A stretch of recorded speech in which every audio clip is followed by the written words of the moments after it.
Buenas tardes. Muchas gracias. Hoy estoy acá para decirles que Occidente está en peligro. Está en peligro porque aquellos que supuestamente deben defender los valores de Occidente se encuentran cooptados por una visión del mundo que inexorablemente conduce al socialismo y, en consecuencia, a la pobreza. Lamentablemente, en las últimas décadas, motivados por algunos deseos bien pensantes de querer ayudar al prójimo y otros por el deseo de pertenecer a una casta privilegiada, los principales líderes del mundo occidental han abandonado el modelo de la libertad por distintas versiones de lo que llamamos colectivismo. Nosotros estamos acá para decirles que los experimentos colectivistas nunca son la solución a los problemas que aquejan a los ciudadanos del mundo, sino que, por el contrario, son su causa. Créanme, nadie mejor que nosotros los argentinos para dar testimonios de estas dos cuestiones. Cuando adoptamos el modelo de la libertad, allá por el año 1860, en 35 años nos convertimos en la primer potencia mundial, mientras que cuando abrazamos el colectivismo, a lo largo de los últimos 100 años, vimos cómo nuestros ciudadanos comenzaron a empobrecerse sistemáticamente hasta caer en el puesto número 140 del mundo. Pero antes de poder dar esta discusión, sería importante que primero viéramos los datos que sustentan por qué el capitalismo de libre empresa no solo es un sistema posible para terminar con la pobreza del mundo, sino que es el único sistema moralmente deseable para lograrlo. Si consideramos la historia del progreso económico, podemos ver cómo desde el año 0 hasta el año 1800 aproximadamente, el PBI per cápita del mundo prácticamente se mantuvo constante durante todo el periodo de referencia. Si uno mira un gráfico de la evolución del crecimiento económico a lo largo de la historia de la humanidad, uno estaría viendo un gráfico con la forma de un palo de hockey, una función exponencial que se mantuvo constante durante el 90% del tiempo y se dispara exponencialmente a partir del siglo XIX. La única excepción a esta historia de estancamiento se dio a finales del siglo XV con el descubrimiento de América. Pero salvando esta excepción, a lo largo de todo el periodo entre el año 0 y el año 1800, el PBI per cápita a nivel global se mantuvo estancado. Ahora bien, no solo que el capitalismo generó una explosión de riqueza desde el momento que se adoptó como sistema económico, sino que, si uno analiza los datos, lo que se observa es que el crecimiento se viene acelerando a lo largo de todo el periodo. Durante todo el periodo comprendido entre el año 0 y el 1800, la tasa de crecimiento del PBI per cápita se mantuvo estable en torno al 0,02% anual, es decir, prácticamente sin crecimiento. A partir del siglo XIX, con la revolución industrial, la tasa de crecimiento pasa al 0,66%. A ese ritmo, para duplicar el PBI per cápita, se necesitarían crecer durante 107 años. Ahora bien, si observamos el periodo entre 1900 y 1950, la tasa de crecimiento se acelera al 1,66% anual. Ya no necesitamos 107 años para duplicar el PBI per cápita, sino 66. Y si tomamos el periodo comprendido entre 1950 y el año 2000, vemos que la tasa de crecimiento fue de 2,1% anual, lo que derivaría en que en solo 33 años podríamos duplicar el PBI per cápita del mundo. Esta tendencia, lejos de detenerse, se mantiene viva aún hoy. Si tomamos el periodo entre el año 2000 y el 2023, la tasa de crecimiento volvió a acelerar el 3% anual, lo que implica que podríamos duplicar nuestro PBI per cápita en el mundo en tan solo 23 años. Ahora bien, cuando se estudia el PBI per cápita desde el año 1800 al día de hoy, lo que se observa es que luego de la revolución industrial, el PBI per cápita mundial se multiplicó por más de 15 veces, generando una explosión de riqueza que sacó de la pobreza al 90% de la población mundial. No debemos olvidar nunca que para el año 1800, cerca del 95% de la población mundial vivía en la pobreza más extrema, mientras que ese número cayó al 5% para el año 2020, previo a la pandemia. La conclusión es obvia. Lejos de ser la causa de nuestros problemas, el capitalismo de libre empresa como sistema económico es la única herramienta que tenemos para terminar con el hambre, la pobreza y la indigencia a lo largo y a lo ancho de todo el planeta. La evidencia empírica es incuestionable. Por eso, como no cabe duda de que el capitalismo de libre mercado es superior en términos productivos, la doxa de izquierda ha atacado al capitalismo por sus cuestiones de moralidad, por ser, según ellos, dicen sus detractores, que es injusto. Dicen que el capitalismo es malo porque es individualista y que el colectivismo es bueno porque es altruista, con la ajena, y en consecuencia bregan por la justicia social. Pero este concepto que en el primer mundo se ha puesto de moda en la última época, en mi país es una constante del discurso político desde hace más de 80 años. El problema es que la justicia social no es justa, sino que tampoco aporta al bienestar general. Muy por el contrario, es una idea intrínsecamente injusta, porque es violenta. Es injusta porque el Estado se financia a través de impuestos, y los impuestos se cobran de manera coactiva. ¿O acaso alguno de nosotros puede decir que paga los impuestos de manera voluntaria? Lo cual significa que el Estado se financia a través de la coacción y que a mayor carga impositiva, mayor es la coacción, menor es la libertad. Quienes promueven la justicia social parten de la idea de que el conjunto de la economía es una torta que se puede repartir de una manera distinta. Pero esa torta no está dada, es riqueza que se va generando en lo que, por ejemplo, Israel Kirzler llama un proceso de descubrimiento de mercado. Si el bien o servicio que ofrece una empresa no es deseado, esa empresa quiebra a menos que se adecúe a lo que el mercado le está demandando. Si genera un producto de buena calidad a un buen precio atractivo, le va a ir bien y va a producir más. De modo que el mercado es un proceso de descubrimiento en el cual el capitalista encuentra sobre la marcha el rumbo correcto. Pero si el Estado castiga al capitalista por tener éxito y lo bloquea en este proceso de descubrimiento, destruye sus incentivos y las consecuencias de ello es que va a producir menos y la torta será más chica, generando perjuicio para el conjunto de la sociedad.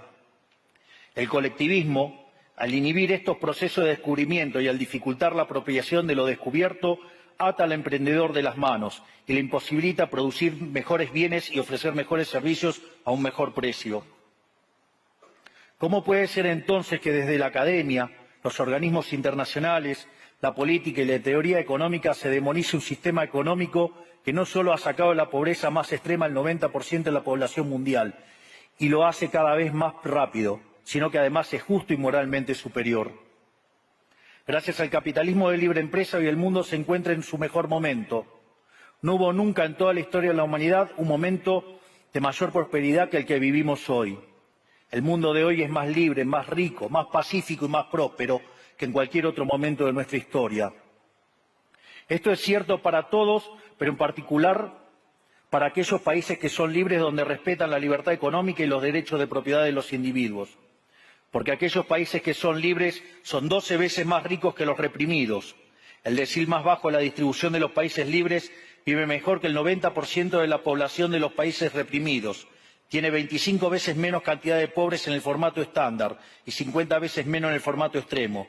Y por si eso fuera poco, los ciudadanos de los países libres viven un 25% más que los ciudadanos de los países reprimidos. Ahora bien, para entender qué venimos a defender es importante definir de a qué hablamos nosotros cuando hablamos de libertarismo. Para definirlo, retomo las palabras del máximo prócer de las ideas de la libertad de Argentina, el profesor Alberto Venegas Lynch, hijo, que dice: el libertarismo es el respeto irrestricto del proyecto de vida del prójimo, basado en el principio de no agresión y en defensa del derecho a la vida, a la libertad y a la propiedad, cuyas instituciones fundamentales son la propiedad privada, los mercados libres de intervención estatal, la libre competencia, la división del trabajo y la cooperación social, donde solo se puede ser exitoso sirviendo al prójimo con bienes de mejor calidad a un mejor precio. Dicho de otro modo, el capitalista, el empresario exitoso, es un benefactor social que, lejos de apropiarse de la riqueza ajena, contribuye al bienestar general. En definitiva, un empresario exitoso es un héroe. Este es el modelo que nosotros estamos proponiendo para la Argentina del futuro. Un modelo basado en los principios fundamentales del libertarismo, la defensa de la vida, de la libertad y de la propiedad.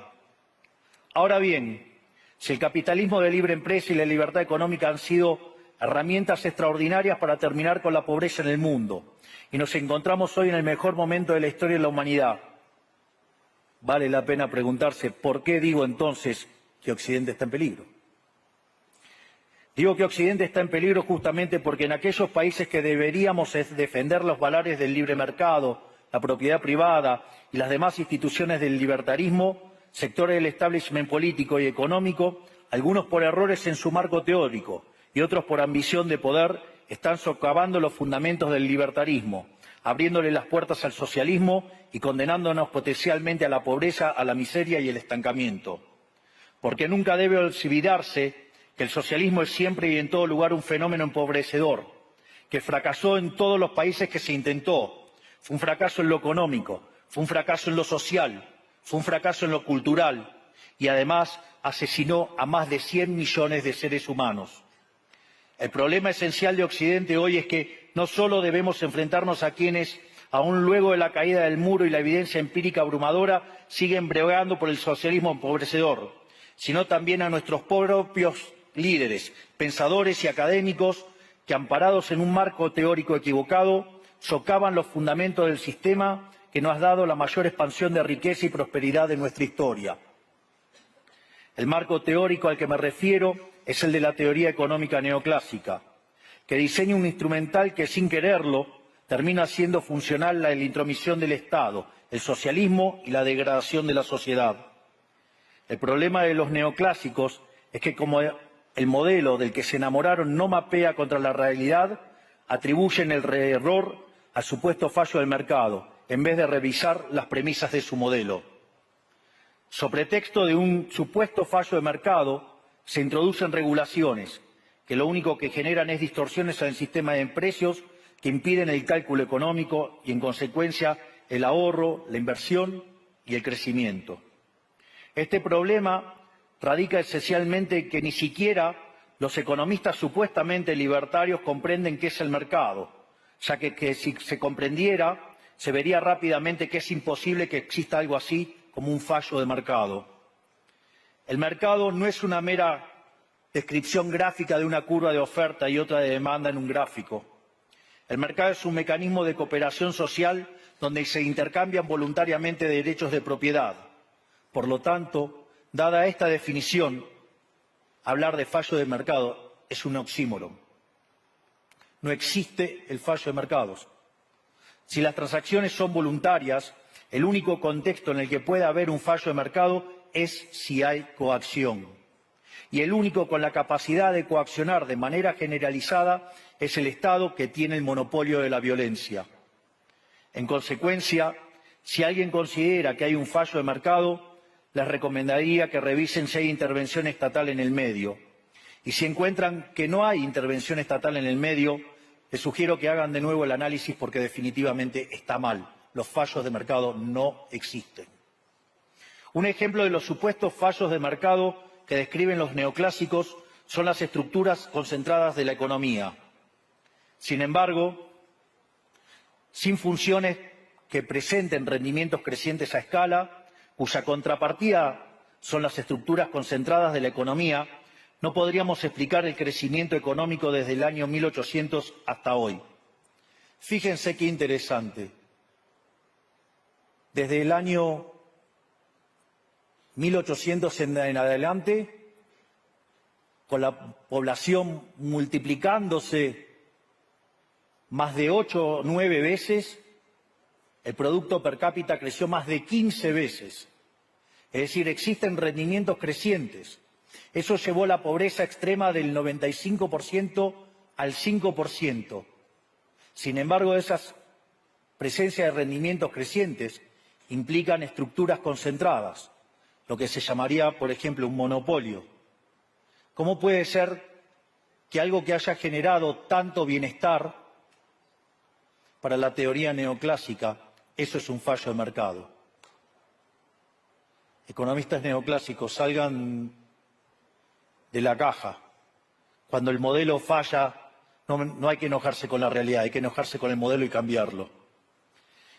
El dilema que enfrenta el modelo neoclásico es que dicen querer perfeccionar el funcionamiento del mercado atacando lo que ellos consideran fallos, pero al hacerlo no solo abren las puertas del socialismo, sino que atentan contra el crecimiento económico.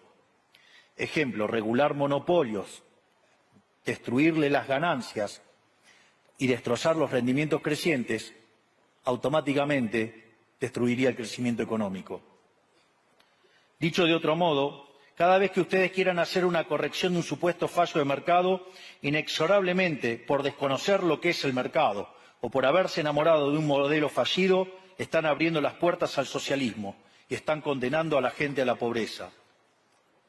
Sin embargo, frente a la demostración teórica de que la intervención del Estado es perjudicial, la evidencia empírica de que fracasó porque no podía ser de otra manera, la solución que propondrán los colectivistas no es mayor libertad, sino que es mayor regulación, generando una espiral descendente de regulaciones hasta que todos seamos más pobres y a la vida de todos nosotros dependa de un burócrata sentado en una oficina de lujo. Dado el estrepitoso fracaso de los modelos colectivistas y los innegables avances del mundo libre, los socialistas se vieron forzados a cambiar su agenda. Dejaron atrás la lucha de clases basada en el sistema económico para reemplazarla por otros supuestos conflictos sociales igual de nocivos para la vida en comunidad y para el crecimiento económico. La primera de estas nuevas batallas fue la pelea ridícula y antinatural entre el hombre y la mujer. El libertarismo ya establece la igualdad entre los sexos. La piedra fundacional de nuestro credo dice que todos los hombres somos creados iguales, que todos tenemos los mismos derechos inalienables otorgados por el Creador, entre los que se encuentran la vida, la libertad y la propiedad. En lo único que devino esta agenda del feminismo radical es en mayor intervención del Estado para entorpecer el proceso económico, darle trabajo a burócratas que no le aportaron nada a la sociedad, sea en formato de ministerios de la mujer o organismos internacionales dedicados a promover esta agenda. Otro de los conflictos que los socialistas plantean es del hombre contra la naturaleza. Sostienen que los seres humanos dañamos el planeta y que debe ser protegido a toda costa, incluso llegando a abogar por mecanismos de control poblacional o en la agenda sangrienta del aborto. Lamentablemente, estas ideas nocivas han pregnado fuertemente nuestra sociedad. Los neomarxistas han sabido cooptar el sentido común de Occidente. Lograron esto gracias a la apropiación de los medios de comunicación, de la cultura, de las universidades y sí, también de los organismos internacionales. Este último caso es el más grave, tal vez, porque se trata de instituciones que tienen enorme influencia en las decisiones políticas y económicas de los países que integran esos organismos multilaterales. Por suerte, somos cada vez más los que nos atrevemos a levantar la voz, porque vemos que si no combatimos frontalmente estas ideas, el único destino posible es que cada vez vamos a tener más Estado, más regulación, más socialismo, más pobreza, menos libertad y, en consecuencia, peor nivel de vida. Occidente, lamentablemente, ya comenzó a transitar este camino. Sé que a muchos les puede sonar ridículo plantear que Occidente se ha volcado al socialismo, pero solo es ridículo en la medida que uno se restringe a la definición económica tradicional del socialismo, que establece que es un sistema económico donde el Estado es el dueño de los medios de producción. Esta definición debería ser, desde mi punto de vista, actualizada a las circunstancias presentes. Hoy los Estados no necesitan controlar directamente los medios de producción para controlar cada aspecto de la vida de los individuos. Con herramientas como la emisión monetaria, el endeudamiento, los subsidios, el control de la tasa de interés, los controles de precios y las regulaciones para corregir los supuestos fallos de mercado pueden controlar los destinos de millones de seres humanos. Así es como llegamos al punto en el que, con distintos nombres o formas, buenas partes de las ofertas políticas generalmente aceptadas en la mayoría de los países de Occidente son variantes colectivistas. Ya sea que se declamen abiertamente comunistas, fascistas, nazis, socialistas, socialdemócratas, nacionalsocialistas, demócratas cristianos, keynesianos, neokeynesianos, progresistas, populistas, nacionalistas o globalistas. En el fondo, no hay diferencias sustantivas. Todos sostienen que el Estado debe dirigir todos los aspectos de la vida de los individuos. Todas definen un modelo contrario al que llevó a la humanidad al progreso más espectacular de su historia. Nosotros venimos hoy aquí a invitar a los demás países de Occidente a que retomemos el camino de la prosperidad. La libertad económica, el gobierno limitado y el respeto irrestricto de la propiedad privada son elementos esenciales para el crecimiento económico. Este fenómeno de empobrecimiento que produce el colectivismo no es una fantasía, ni tampoco fatalismo. Es una realidad que los argentinos conocemos muy bien desde hace por lo menos 100 años. Porque ya lo vivimos, ya pasamos por esto, porque como dije antes, desde que decidimos abandonar el modelo de la libertad que nos había hecho ricos, estamos atrapados en una espiral descendente donde cada día somos más pobres.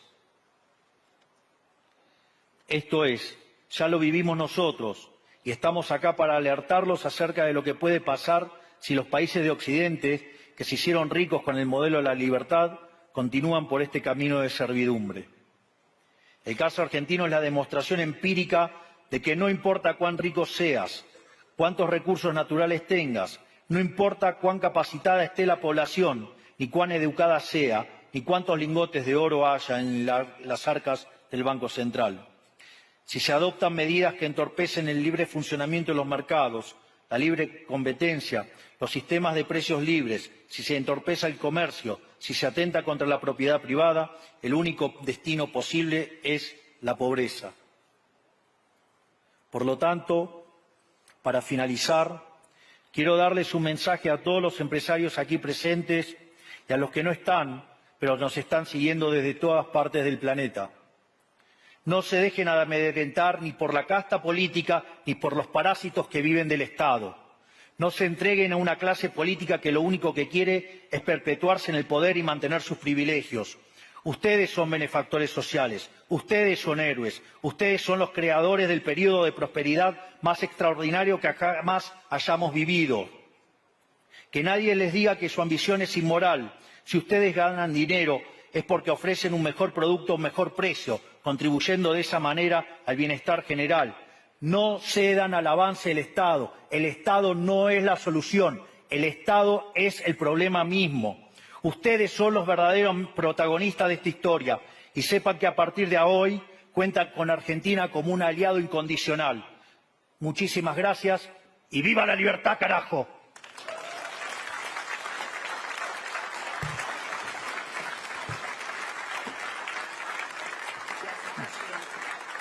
Prepárate porque la vas a pasar mal, porque te voy a pegar un baile morboso, no vas a saber ni dónde estás parado y te digo, vas a perder toda la autoridad que te queda.